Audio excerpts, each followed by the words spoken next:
ठाणे गावातील नाभिक समाजाच्या 9 वर्षाच्या मुलीवरती 71 वर्षाच्या वयातील नराधमाने अत्याचार केलाय आणि त्या चिमुकलींवरती अत्याचार झाल्यावरती फक्त कुटुंब नाही तर पूर्ण समाज हादरून जातो.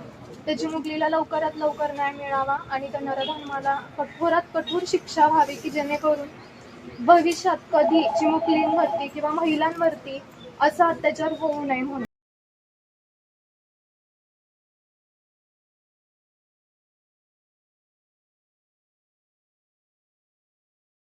जी निरागसता, भविष्याची आशा आणि विश्वास आहे आणि त्याच चिमुकल्यांवरती जर अत्याचार झाला तर कुटुंबच नाही तर पूर्ण समाज हादरतो. हा फक्त गुन्हा नाही तर माणुसकीवरचा डाग आहे आणि माझी हीच विनंती आहे की त्या मुलीला लवकरात लवकर न्याय मिळावा आणि त्या नराधमाला कठोरात कठोर शिक्षा मिळावी. हा अत्याचार नसून हा संपूर्ण माणुसकीवर काळिंबा फासणारा आहे. तरी आम्ही नाभिक समाजाच्या महिला मंडळातर्फे तहसीलदार साहेब यांना विनंती करतो की त्यांनी आमच्या त्या चिमुकलीला न्याय मिळवून द्यावा.